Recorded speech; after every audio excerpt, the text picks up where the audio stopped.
Pour redéfinir la bouche, nous allons rajouter de la résolution qui va tourner autour de l'élément. En fait, si vous le voyez ici au niveau de la truffe, nous avons toute une résolution, des lignes qui tournent autour de la truffe avec une ligne qui tourne ici sur le museau.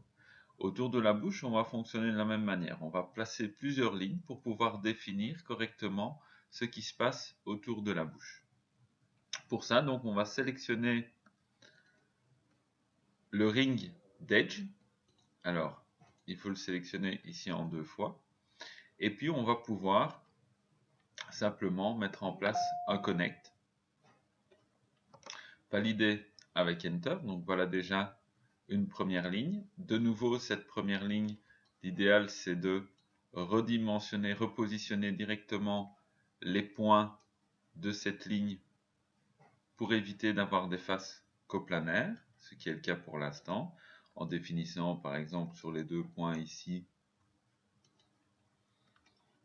Alors, hop. Donc, un petit arrondi comme ceci. Ici, on va en faire ressortir avec une petite boursouflure qui ressort légèrement. Ce pourra être le cas ici aussi.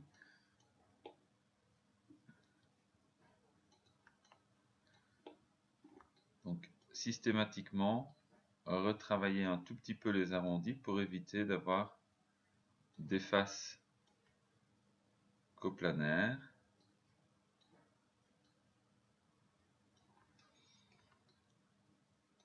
Une fois que vous avez repositionné les points, vous pouvez répéter l'opération plusieurs fois de manière à avoir de plus en plus de résolution autour de la bouche.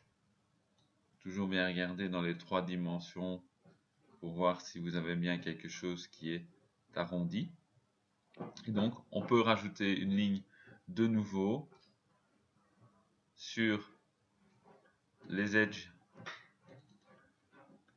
du pourtour ici. Vous voyez que la boucle se sélectionne directement maintenant, puisqu'on lui a donné un sens pour la rotation.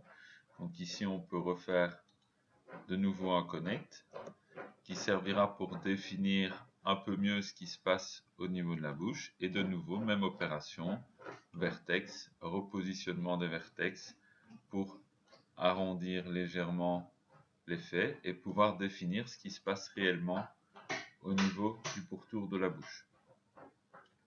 Alors, pour éviter d'avoir simplement le trou au niveau de la bouche et avoir la sensation qu'il y a des lèvres qui rentrent légèrement vers l'intérieur, on va pouvoir en fait rajouter des faces vers l'intérieur. Pour ça, en fait, on peut utiliser un extrude edge. Alors, ici en mode edge, je vais sélectionner la boucle. Donc ici, vous voyez tous les edges du bord du trou se sélectionnent. Et je peux utiliser l'extrude edge, donc faire un extrude sur des edges et demander qu'il fasse une extrusion vers l'intérieur. Donc de cette façon, nous allons avoir des petites faces qui vont courir vers l'intérieur et qui vont marquer un pli au niveau de la bouche. Je vous montre tout de suite ce que ça donne avec la subdivision. Donc vous voyez, vous avez une sensation que au lieu de s'arrêter net, la surface ici rentre légèrement vers l'intérieur. Dans le cas d'une modélisation plus poussée, on pourrait aller jusqu'à modéliser à l'intérieur toute la cavité buccale du personnage. Et vous voyez donc comme les choses commencent à se mettre en place à ce niveau-ci, avec la résolution qui tourne bien ici autour de la bouche, la résolution qui tourne ici autour du museau. Alors, il y a quelques petites choses qu'il faudra régler ici, mais on va d'abord s'occuper de l'œil dans la prochaine vidéo.